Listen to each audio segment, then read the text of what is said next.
हम न सोचे हमें क्या मिला है, हम ये सोचे किया क्या है अर्पण। भूल खुशियों के बाटे सभी को, सबका जीवन भी बन जाए मधुबन। आजच्या कार्यक्रमाचे अध्यक्ष, या शाळेचे मुख्याध्यापक सन्माननीय टोळी सर, या शाळेचे पर्यवेक्षक सन्माननीय डोंगरे सर, माझे सहकारी मित्र डोंगरे सर, कोकाटे सर, आणि या कार्यक्रमासाठी ज्यांच्या सरकमलाद्वारे राष्ट्रपिता महात्मा गांधी यांच्या प्रतिमेचं आपण पूजन केलं, अभिवादन केलं, अशा माझे सहकारी वेळेगाव मॅडम, माझे सर्व सहकारी मित्र आणि विद्यार्थिनी बंधू भगिनी, विद्यार्थी मित्रांनो, सर्वप्रथम ज्या सर्व विद्यार्थ्यांनी बघून न बघता कागद काढून नोट्स काढून इथं येऊन बोलण्याचा जो अल्पसा चांगला प्रयत्न केला त्याबद्दल सर्वांचं विभागाच्या वतीने, शाळेच्या वतीनं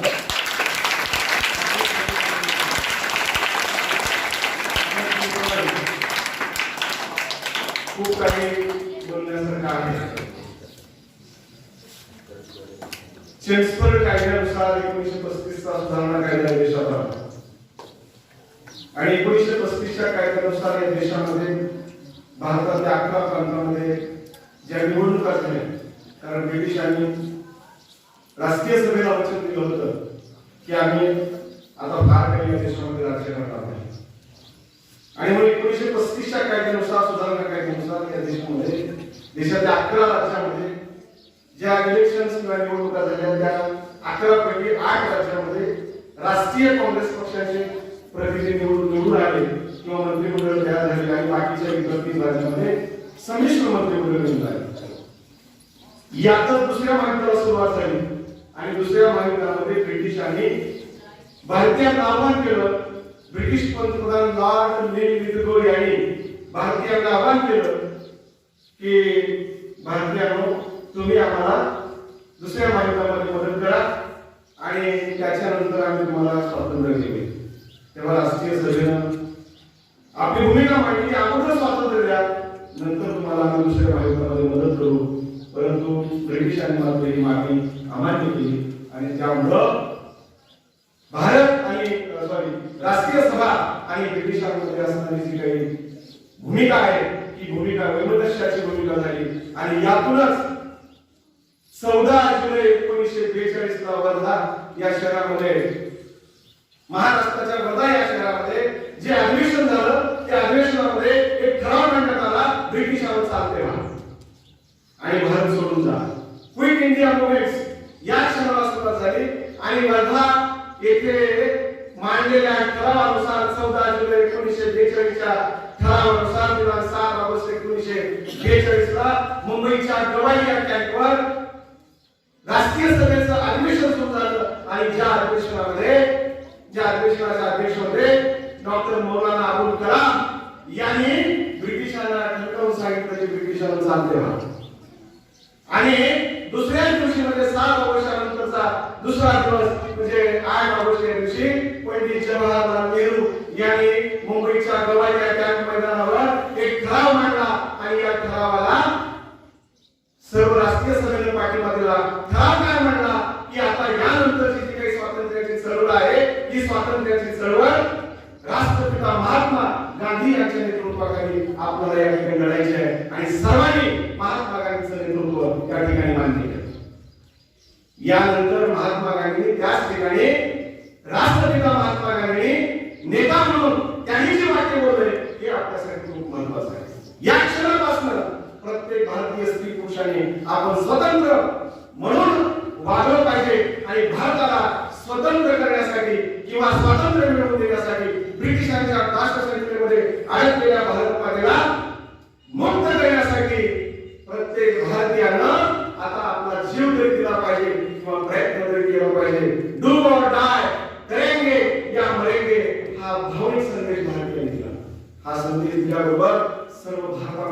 एक रान पेटून उठलं.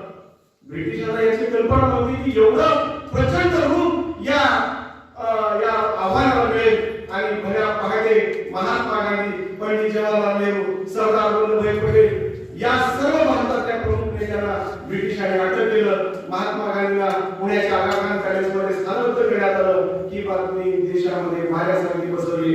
संपूर्ण देश रस्त्यावर, शाळा महाविद्यालयातील विद्यार्थी हातात तिरंगा घेऊन त्या ठिकाणी भारत माता की जय, इन्कलाब जिंदाबाद यासारख्या घोषणा देऊन ब्रिटिशांच्या विरोधात एक प्रकारचं जबरदस्त वातावरण विद्यार्थी मित्रांनो तयार केलं.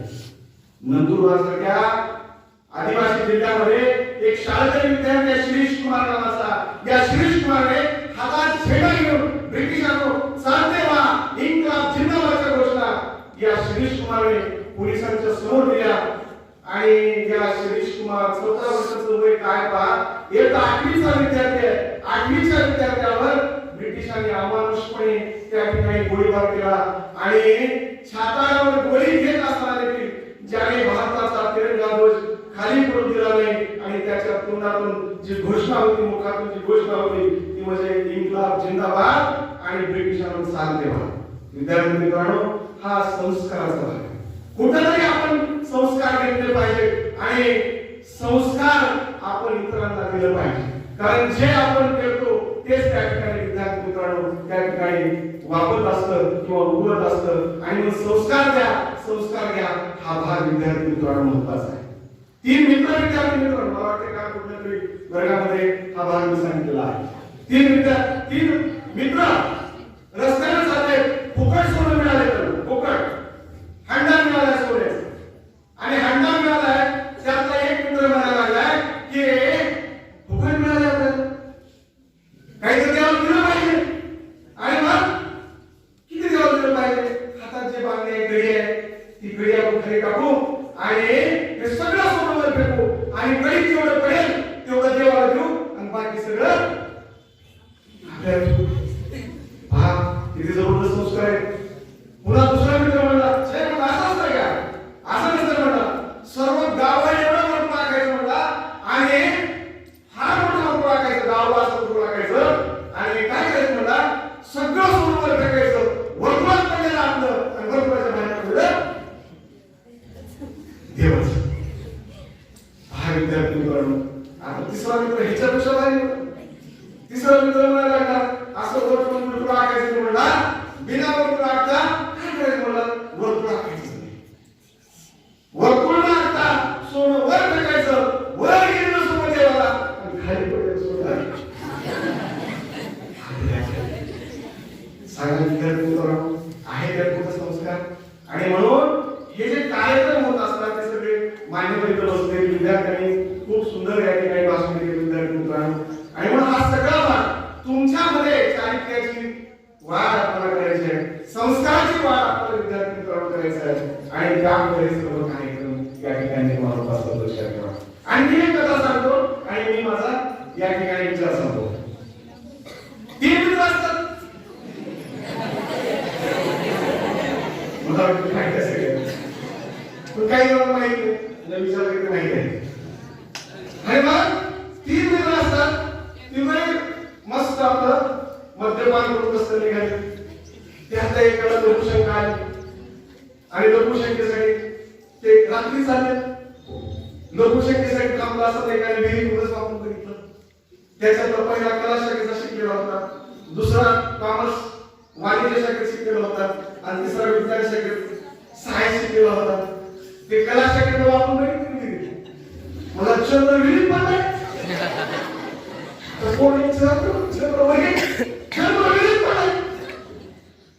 माझ्या कॉमर्स शिकण्याचा काय फायदा होता, या बाहेर काय पाहिजे. त्याच्यामध्ये सायन्स मध्ये प्रयोग असतात, प्रॅक्टिकल शिवाय सायन्स मध्ये बसतच नाही. कारण प्रत्येक गोष्ट प्रयोगासाठी सिद्ध होत नाही, लक्षात ठेवा.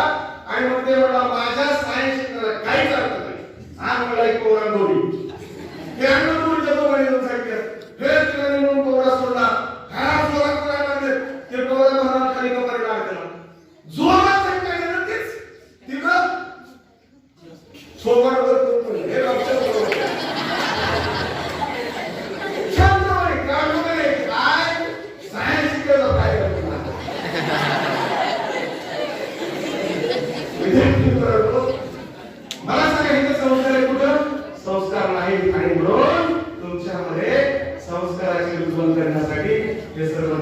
शाळेमध्ये होतात. आणि म्हणून आज गोष्ट आनंद वाटला मला की इयत्ता 10वीचे विद्यार्थी या ठिकाणी बोलले. याचाही पेक्षा अधिक छान 10वीच्या विद्यार्थ्यांनी बोलावं, अधिक कोटेशन त्या ठिकाणी वापरावं आणि अधिक जे लहान लहान विद्यार्थी बसले त्यांच्यासमोर आणखी आदर्श आपला आयडिया निर्माण त्या ठिकाणी आपण करावं. एवढंच या ठिकाणी बोलतो आणि मी माझ्या विचारांना पूर्ण करून देतो. जय हिंद, जय महाराष्ट्र. आदरणीय व्यासपीठावरील सर्व मान्यवर आणि माझ्या समोर बसलेले माझे सर्व सहकारी आणि आपण विद्यार्थी, गेल्या बऱ्याच वेळापासून आपण 9 ऑगस्ट क्रांती दिनावरती अनेक वक्त्यांनी आणि शाळेच्या वतीने मॅडमने आणि सरांनी खूप चांगलं भाषण दिलं. आपल्यापैकी बऱ्याच जणांना भाषण कळालेली असेल, काही जणांना हे भाषण काय झालं हे आणखी सुद्धा माहित नाही.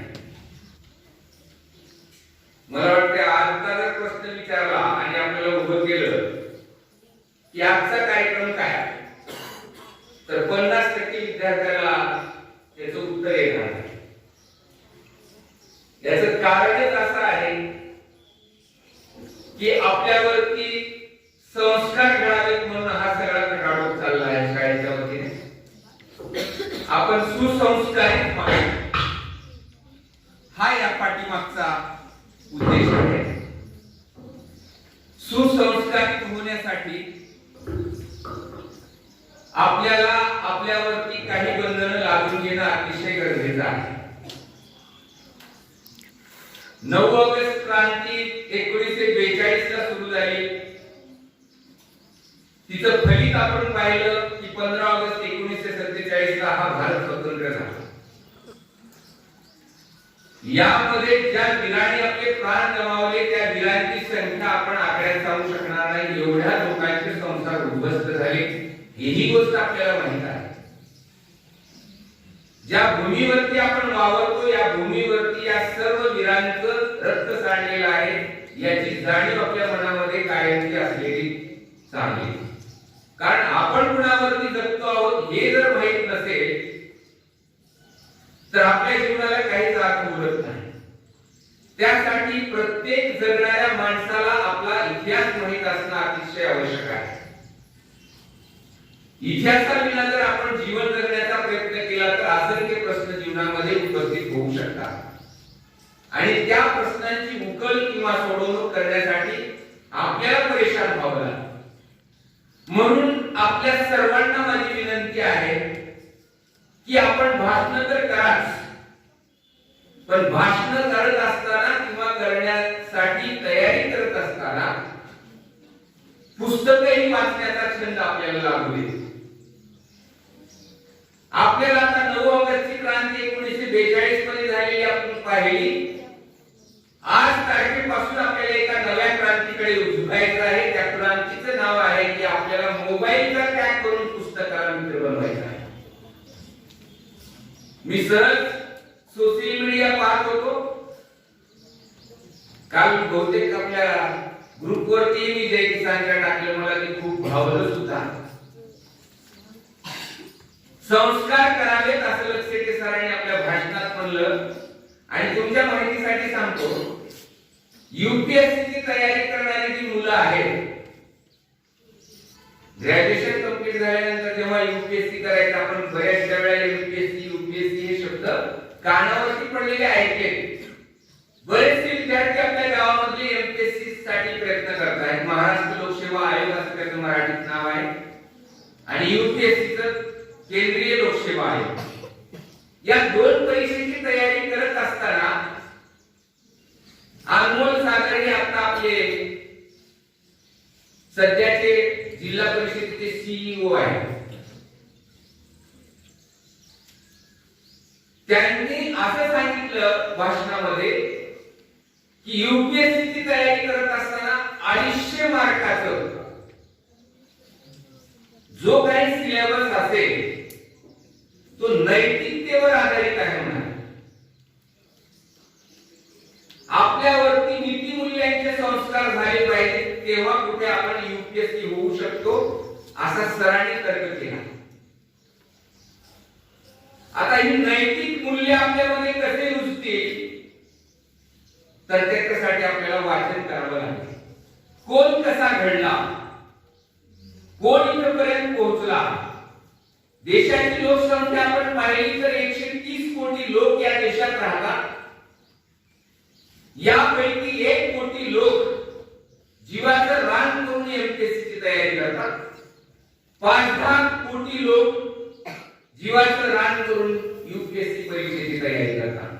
त्याच्यावरती बरंच लेख येत आहेत, वास्तवात आम्हाला तरी खूप दुःख होत आहे की विद्यार्थी खूप झटतात.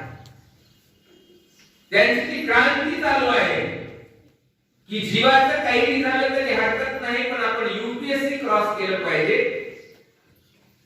आणि आपण एक क्लास 1 ऑफिसर बनलं पाहिजे. क्लास 1 ऑफिसर बनून काय करायचे तर जनतेची लूट करायची नाही, हा पहिला नैतिक संदेश त्यांना त्यांच्या नोकरीमध्ये दिला जातो. याचं पालन किती अधिकारी करतात हे बाहेरच्या जगतामध्ये आपल्याला दिसेल, पण असंख्य अधिकाऱ्यांवरती खूप चांगले संस्कार असतात. ते भ्रष्टाचारापासून दूर राहतात, सामान्य जीवन जगतात आणि जनसेवा करणं हे सगळ्यात महत्त्वाचं काम आहे. आता आपल्याला क्रांतीकडे वळायचं आहे. आपल्याला यापुढे क्रांती अशी अंमलात आणायची आहे की आपल्याला हातून आपला मोबाईल थोडासा बाजूला होतो का प्रयत्न करायचा आहे. मला सरांना थोडंसं क्षमा मागावं लागेल. लक्षात सरांनी विद्यार्थ्यांना विचारायला लावलं की ऑनलाईन क्लासेस आपण घ्यायचे का. मी विद्यार्थ्यांना स्पष्ट सांगितलं कुठलाही ऑनलाईन क्लास यापुढे घेतला जाणार नाही. त्याचं कारणच एवढं होतं की सरांनी ते दृश्य पाहिल्यानंतर सरांच्या लक्षात आलं असेल की मी का नको म्हणाला. कारण सरांच्या 2 दिवस अगोदर मी तो व्हिडिओही पाहिला आणि तो सगळा प्रकार पाहिला, म्हणून मला मोबाईलचा खूप तिटकार आला. शक्यतोवर आपल्या हातून मोबाईल दूर जातो का, हा पहिला क्रांतीचा धडा आपल्याला घ्यायचा आहे. कमीत कमी वेळ आपण मोबाईल हाताळणार आहोत. कमीत कमी वेळ म्हणालो तर माझ्या मते अंदाजे आपण या अगोदर 5-7 तास मोबाईल हाताळत असाल तर आपला तो ड्युरेशन कमी होऊन अर्ध्या तासावर यावा आणि हळूहळू मोबाईल आपल्या हातचा वेगळा झाला पाहिजे. मग तुम्ही म्हणाल आम्ही करावं काय. याच्यावरती दुसरा पर्याय आहे, तुम्ही पुस्तके वाचा. पुस्तके वाचलात तर आपलं डोकं शांत राहील, डोक्यामध्ये काहीतरी चांगले विचार येतील, किंबहुना एक संस्कारित पिढी निर्माण होईल. तुमच्यावरती खूप मोठी जबाबदारी आहे. मी वारंवार तुम्हाला सांगायलो तुम्ही कमी महत्वाचे नाही त्याकडे लक्ष द्या. आपलं जीवन खूप महत्वाचं आहे आणि या नवक्रांतीमध्ये तुम्हाला आता मोबाईलचा त्याग करून पुस्तकं वाचायची आहेत. हे महत्वाचं काम आपल्याला आजपासून सुरू करायचं आहे. का असं करायचं तर आफ्रिका खंडातील नायजेरिया हा एक छोटासा देश आहे. त्या नायजेरियामध्ये शाळेत जाणारे आपल्यासाठी असंख्य मुले आहेत. कपड्याची वानवा आहे त्या देशामध्ये. खूप गरीब देश, दरिद्री देश. आई वडिलांची साधी अपेक्षा आपल्या आई वडिलांसाठी. आपल्या आई वडिलांनी आपल्याला शाळेत का पाठवले किती जणांना माहिती आहे. आपल्यापैकी किती जणांना माहित आहे तुमच्या आई वडिलांनी तुम्हाला या शाळेत का पाठवले. आई वडिलांच्या जीवनामध्ये प्रकाश पडू शकणार नाही, त्यांना अभ्यास करता आला नाही, त्यांचं राहिलेले जे काही स्वप्न आहे ते तुमच्याकडून पूर्ण व्हावं यासाठी तुम्हाला या शाळेत टाकले आणि तुम्ही ते परीक्षा पास होऊन आपल्या आई वडिलांनी केलेले जे काही कष्ट आहेत त्या कष्टांना आपल्याला परतफेड करायची आहे. आपल्या जीवनावरती कुणाचं ऋण असता कामा नये. आणि समाजशास्त्रामध्ये खूप चांगले सिद्धांत मांडले आहेत की आपल्या जीवनामध्ये आपल्याला सर्व ऋणातून मुक्त व्हायचं आहे. कुठलेही ऋण आपल्या अंगावरती राहणार नाही किंवा डोक्यावरती राहणार नाही.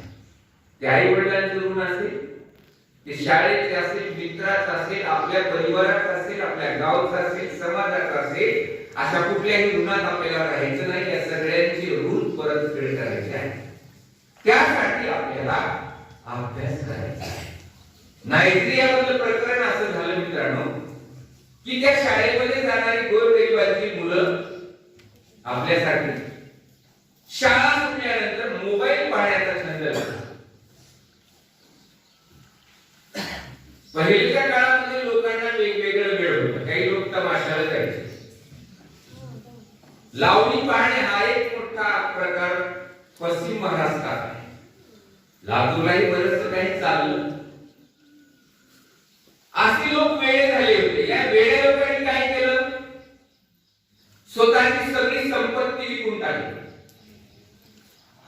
आणि हे लोक कंगाल झाले. आज ज्यांनी स्वतःची संपत्ती पूर्ण विकली, कंगाल झाले, त्या लोकांना आता सरकारला प्रश्न विचारावा वाटतो की आमच्यासाठी काहीतरी करा.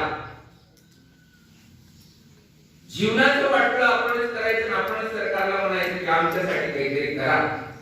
हा प्रकार चुकीचा आहे. हे का घडलं? तर संस्कार झाले नाही. आपल्या सगळ्यांवरती चांगले संस्कार घडून नायजेरियाच्या शाळेमध्ये शिकणाऱ्या मुलांनी मोबाईल आधी वापरला आणि 10वीच्या परीक्षेचा निकाल लागला, कुठल्याही परीक्षेचा निकाल लागला, त्या शाळेच्या परीक्षेमध्ये सगळेच विद्यार्थी नापास. एकही विद्यार्थी पास झाला नाही. ग्रामस्थांनी मीटिंग घेतली. सगळ्या पालकांनी आपले सगळे मोबाईल शाळेत आणले. त्याचा व्हिडिओ आहे, मी थोडं सांगत नाही. तो मोबाईल त्या मुलाच्या हाताने दगडाने त्याने फोडून टाकला. ही नवी क्रांती आहे. आपल्याला हेच करायचं, मोबाईल फोडायचं नाही, फक्त मोबाईल पासून दूर राहता येतं का प्रयत्न करा. आपला जर मोबाईल सुटला तर आपण जीवनामध्ये कुठलीही क्रांती यशस्वी करू शकता. तुमच्यामध्ये खूप गट्स आहे, तुम्ही खूप चांगले आहात. साधं आव्हान केलं सरांनी, सगळ्या वर्गातून भाषणासाठी 3 विद्यार्थी तयार व्हायचे. आज आपण पाहिला त्याचा परिणाम की आम्ही एक गोष्ट बोलल्यानंतर एवढं काही घडत असतं. आणि म्हणून सर वारंवार तुम्हाला चांगल्या चांगल्या कथा सांगतात की जीवनामध्ये काहीही घडू शकतं. चांगले संस्कार जर आपल्यावरती झाले तर आपण माणूस म्हणून घेण्यास पात्र ठरतो. आपल्या जीवनाचं काहीच ध्येय नाही, आपल्या जीवनात आपल्याला काहीच बनायचं नाही. आपल्या जीवनामध्ये आपल्याला एक मात्र वस्तू बनायचं आहे, ते म्हणजे बी अ मॅन.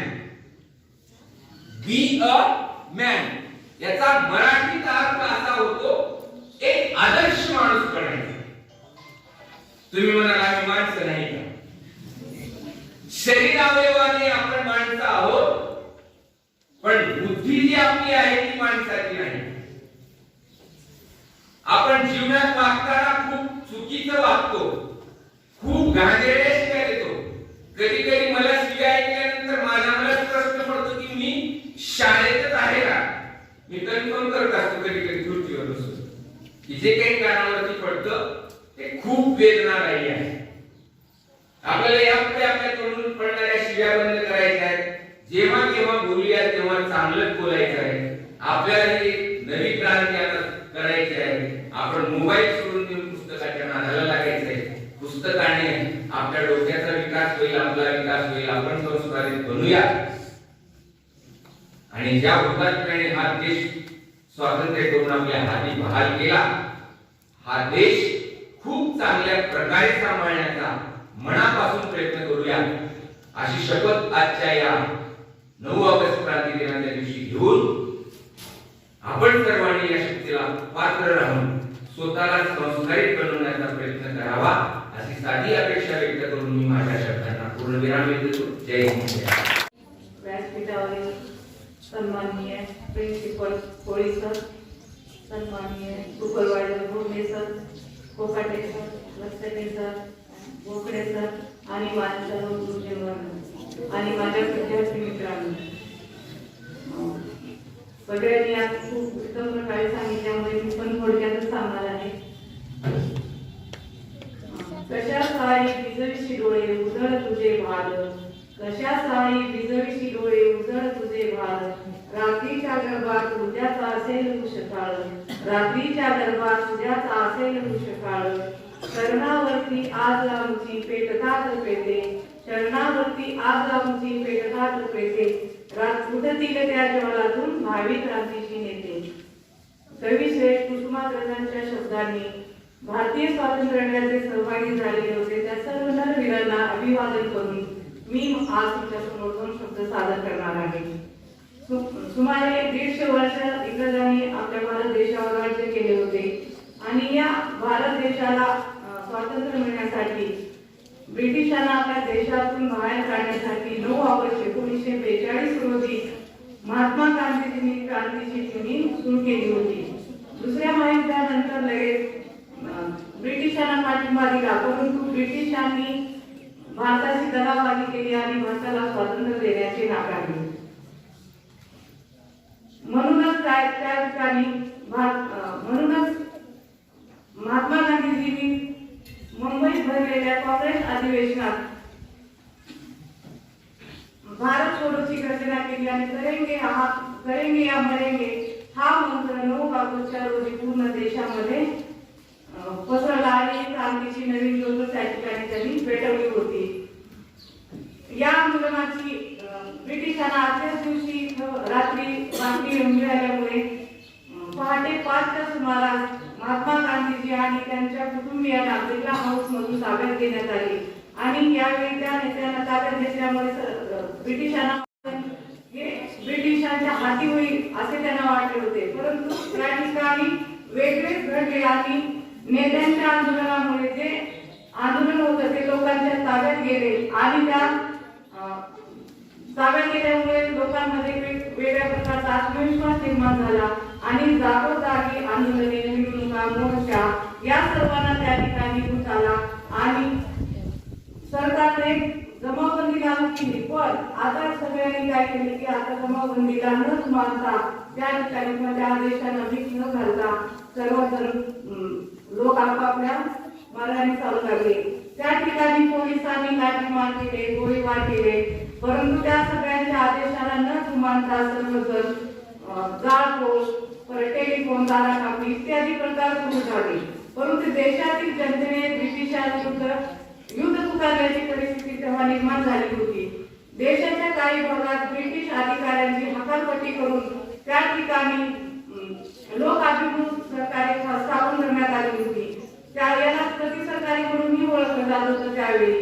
आणि महाराष्ट्रात सातारा जिल्ह्यातील जे क्रांतिसिंह नाना पाटील आहेत यांच्या नेतृत्वाखाली स्थापन केलेले जे प्रतिसरकार होते ते विशेष त्यावेळेस गाजलेले होते आणि ब्रिटिशांची नीती खच्चीकरण करून प्रतिसरकाराचा महत्वाचा जो वाटा होता तेव्हा नाना पाटील यांनी उचललेला होता. चलेजाव चळवळीने ब्रिटिशांच्या आंदोलनाचे स्वरूप एक वेगळे स्वरूप त्या ठिकाणी धारण केले होते आणि स्वातंत्र्य प्राप्तीचे उद्दिष्ट पूर्ण करण्यासाठी लक्षावधी भारतीयांनी त्या ठिकाणी काय केलं होतं तर असीम त्याग केला होता आणि अनेक लोकांनी त्या ठिकाणी आत्मबलिदान देखील केले होते.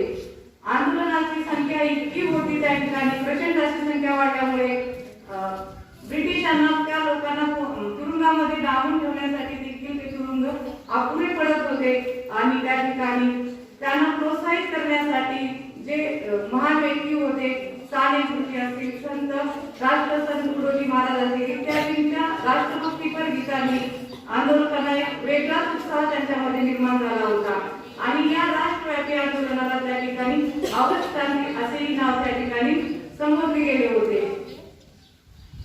या आंदोलनामुळे त्या ठिकाणी देशातील जे लोक होते त्यांनी स्वप्राणांची बाजी लावायची असं त्यांच्या मनाचा निश्चय त्या ठिकाणी त्यांनी केला होता आणि भारतीय जनता आपल्या विरोधात गेली असून आता आपण भारत देशावर जास्त काळ राज्य करू शकणार नाही याची जाणीव या ठिकाणी ब्रिटिशांना झाली होती. या आंदोलनानंतर लगेच म्हणण्यापेक्षा 5 वर्षांनी 15 ऑगस्ट 1947 रोजी भारत देश ब्रिटिशांच्या तावडीतून स्वतंत्र झाला आणि त्या ठिकाणी विशेष असं महत्व ऑगस्ट क्रांती या दिनाला त्यामुळे आलेलं होतं. एवढा देशासाठी सर्वोच्च बलिदान करणाऱ्या सर्व देशभक्तांना नरवीरांना मी अभिवादन करून त्यांना कोटी कोटी प्रणाम करते आणि माझे 2 शब्द संपवते. जय हिंद, जय महाराष्ट्र.